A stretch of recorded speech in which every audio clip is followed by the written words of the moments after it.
আর আমার দেশের সমান হচ্ছে সবচেয়ে অবহেলা। আমার দেশের সমান হচ্ছে সবচেয়ে অবহেলা। বান্তিকে বেহারিক বানায় না,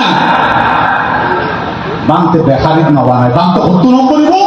সমন তুমি একদিন বড় হও, তোমাকে আমরা এই ছোট অবস্থায় শিশু অবস্থায় পূজা করছি, শ্রদ্ধা করছি, বন্দনা নিবেদন করছি, আরাধনা করছি। তুমি বড় হও, বড় হওয়ার সেই অনুপ্রেরণা উপাসক উপাসিকাদের মধ্য থেকেই তো পাওয়া যায়। উপাসক উপাসিকার মধ্য থেকেই তো তারা সেই বড় হওয়ার বিষ্ঠা আমরা পেতে থাকি। উপাসক উপাসিকা জ্ঞাতিগণ সেই ছোট ছোট সম্বন্ধের গায়ে জীবন নেই, শুধু অংশবন্ধনীতে আছে। তিনি সে কি বলছে, কি আওড়াচ্ছে, ছোট ছোট করে বলছে। আবার যখন শেষ করেছে যে উপাসক উপাসিকারা যারা সামনে, তারা সাধু সাধু বলছে, তার মানে কি তাকে অনুপ্রেরণা দিচ্ছে, তাকে ওই শিশুর সমন থেকে। এবং শ্রীলঙ্কার মধ্যে ভ্রান্তের দানীয় আর ভিক্ষুর দানীয়, মহাস্তবীর দানীয় কোনো আলাদা আলাদা নয়, আলাদা আলাদা নয়। ভ্রান্তে যা পাবে সমন তাই পাবে। আর আমার দেশের সমন হচ্ছে সবচেয়ে অবহেলা। আমার দেশের সমন হচ্ছে সবচেয়ে অবহেলা। সমন যদি আমরা যে বন্দনা করি, আমরা যে এসা সঙ্গ অতীত আসা, এসা সঙ্গ অনাগতা, অনাগত সঙ্গ সেটা কোনটি? অনাগত সঙ্গ সেটি কোনটি? আমরা এসা সঙ্গ অতীত আসা, এসা সঙ্গ অনাগতা পাচ্ছ কন্যা সেই সঙ্গ। অতীত হয়ে গেছে যারা, বর্তমান আছে যারা, যারা আসেনি, যারা ভবিষ্যতে আসবে, তারা কোন, তারা কারা? এই সমন্বয় তো ভবিষ্যৎ সঙ্গ। সমন যদি না হয় ভিক্ষু হতে পারত, উপসম্পদা পেত। একদিন পরম শ্রদ্ধেয় মহাসাঙ্গনায়ক বিশুদ্ধানন্দ মহাদেব পিঙ্গলাইটি সঙ্গদানে এসেছিলেন। তরিক বাবুর সঙ্গদানে নাকি তার একটা সঙ্গদানে আমার সাথে বিভিন্ন কারণে একটু আন্তরিকতা ছিল, আত্মীয়তার কারণে কাছে গিয়ে বসেছে। আমাকে আবার জিজ্ঞেস করলেন, বয়স্ক ভূমিকা হয়ে গেছেন, তিনি জিজ্ঞেস করলেন তুমি কোথায় থাকো? আমি বলছি আমি তো সাকুরাতে থাকি, আমার গ্রামের বাড়ি সাকুরে। আমরা গরম তিন্ন বলি ফেলাই দেয় না, খাড়ি ফেলাই না, ফেলাই দেয় না, গরম বাইর করি দেয় না, তারা মা বাই না ফেলাই না, কষ্ট করি। আর বিহারের মধ্যে যদি উগ্রতুন ধুয়া হওয়া রাখে, উগ্রতুন ধুয়া সময় রাখে, ঘোড়া হারাইলে হয়তো আরো রাখতে পারতাম না তৈরি। আর সদিজাতে কেন মধ্যে বানতে না থাকে, তৈরি একটা আগে দেখি বানতে সেক্রেটারি, স্থানীয় সেক্রেটারি সভাপতির কাছে এনে আনন্দপ্রিয় বানতে, আর পালা বানতে বন্ধ দিব। জীবে একটা না কিনা হয়তো দেশনা টেশনা গরিব পারে, জীবে একটা না বানতে কেমন দুঃখ তৈরি, কেমন মাদির পারে বিপদে বানতে বন্ধ দিব। হয় না আনন্দপ্রিয়? হয় না। বান্তি বর্তন দিয়ে মাতি দেখলে ও বেহারিক বানায় না, বান্তিকে বেহারিক বানায় না,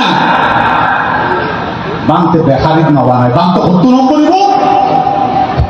আমি যেমন কোন মায়ের গর্ভে জন্ম নিয়েছিলাম, শিলজ্যোতি মহাতেরও যেমন কোন মায়ের গর্ভে জন্ম নিয়েছিল, সেই ধর্মদর্শী মহাতেরও যেমন কোন মায়ের গর্ভে জন্ম নিয়েছিল, কোন বাবার ওরসে জন্ম নিয়েছিল, ঠিক তেমনিভাবে একজন সমন হতে গেলে সেই ঘর থেকে কোনো না কোনো মায়ের গর্ভের সন্তান তাকে সমন হবে, ঠিক সময়ে ধর্ম বিনয় সম্মতভাবে উপসম্পন্ন হবে, তারপর সমাজ সব ধর্ম রক্ষা করবে।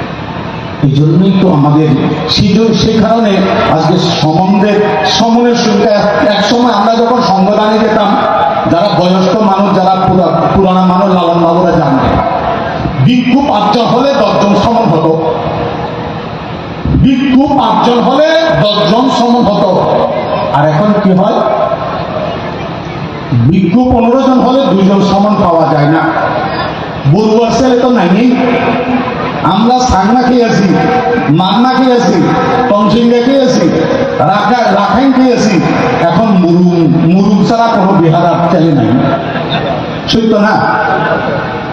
সুদানন্দ মুরুঙ্গের ছেলেরাই এখন আমাদের বিহারের মধ্যে সোয়াইং আনলে ধান তারা খেতে পারবে, না হয় ধান থেকে কিনে নিয়ে আসতে হবে। কথাটা বোঝা গেছে। তাহলে উপাসক উপাসিকা জ্ঞাতিগণ, আমাদের সমাজের মধ্যে আমরা যারা আজকে সমাজের নেতৃত্ব দিচ্ছি, কিশোরকানিয়া লোহাগাড়া ঐক্য পরিষদ, যে যেখানে আছে যে পটিয়া সম্মিলিত ঐক্য পরিষদ, যেখানে যে বাজার আছে, আমাদেরকে আগে কি করতে হবে? সেই এত নান্দনিক বিহার, এত নান্দনিক চিত্রকে রক্ষা করবে, এখন নান্দনিক চিত্রকে রক্ষা করবে। আমার ছেলে যদি না থাকে, যদি ছেলেরা না থাকে, বিহার রক্ষা করবে। এত নান্দনিক বিহার বাঁধলে কি হবে? এত নান্দনিক চৈত্য বাঁধলে কি হবে?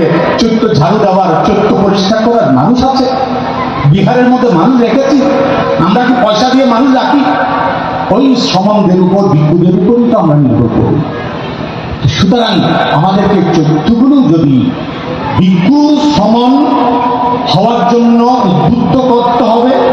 এক সময় অভাবী অঞ্চল যেগুলো ছিল, একটু সমস্যার অঞ্চল যেগুলো ছিল, এখন তারা অনেক অডেল পয়সার মালিক হয়ে গেছে,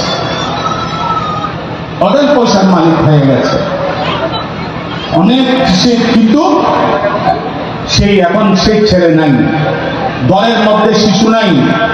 এখন যাদের ঘরে অর্থবিত্ত আছে তারও ঘরের মধ্যে উপজীবিকা, যারও ঘরের মধ্যে অর্থবিত্ত সম্পত্তি আছে তার মধ্যে উপ হওয়া। এখন তারাও সবাইকে কি দান করিব নাকি না হইলে মা বরে চাইব? ইতার উপায়টা মা বরে চাইব নাকি দান করিব?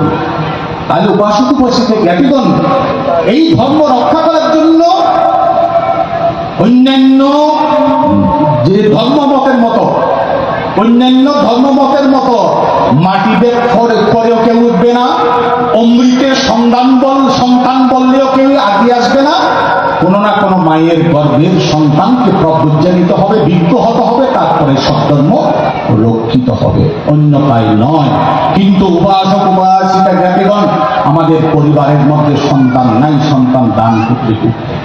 এবং এই কথাও বলি, আমি বাইরের মায়ানমারও দেখেছি, থাইল্যান্ডও দেখেছি, কি যারা অবসরপ্রাপ্ত হয় বিভিন্ন এনজিও সংস্থা থেকে, বিভিন্ন প্রশাসনিক কর্মকর্তা থেকে, বিভিন্ন সেই প্রশাসনিক সৈনিক ডিপার্টমেন্ট থেকে যারা অবসর গ্রহণ করে, তারা সে মাস বয়সে গিয়ে প্রজ্ঞা গ্রহণ করে, উপসম্পদা গ্রহণ করে বিহারে থাকে। তার মধ্যে ওখানে রংমিস্ত্রিও আছে, কার্পেন্টারও আছে, ওখানে বুদ্ধ বুদ্ধি প্রতিবিম্ব বানানোর মানুষও আছে, অনেকে আছে। তারা বিহারের কাজও করে, বিহারটাও রক্ষা করে, বিহারটাও ঝাড়ু।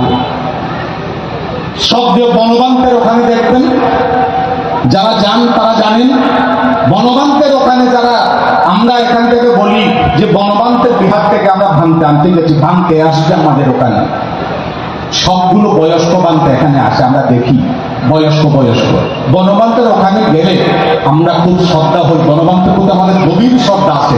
কিন্তু এই জ্যোতিপ্রিয়র মতো ছোট ভিক্ষু গেলেও পর তাকে জিজ্ঞেস করতে হবে আপনার বসবাস কত, আপনার বসবাস কত জিজ্ঞেস করে বন্দনা করতে হবে। কারণ তারা অনেকটা রিটায়ার পার্সন যারা ভিক্ষু হয়ে আছে, যাদেরকে বেশিরভাগ দেখা যায় 3 ওয়া 4 ওয়া 5 ওয়া, তারা বেশি ভিক্ষু কাছে নিচে নেই। যারা বড় তারা অনেক গভীরে আছে, যারা বড় তাদেরকে লফাতারি দেখা যায় না। বয়স্ক যাদেরকে মনে হয় শিবর্ত করা আছে, সুন্দর অবয়ব দেখে মনে হচ্ছে মহাস্তবীর হয়ে আছে, কিন্তু না, 4, 5, 6 বর্ষবান বড় জোশ উপাসক।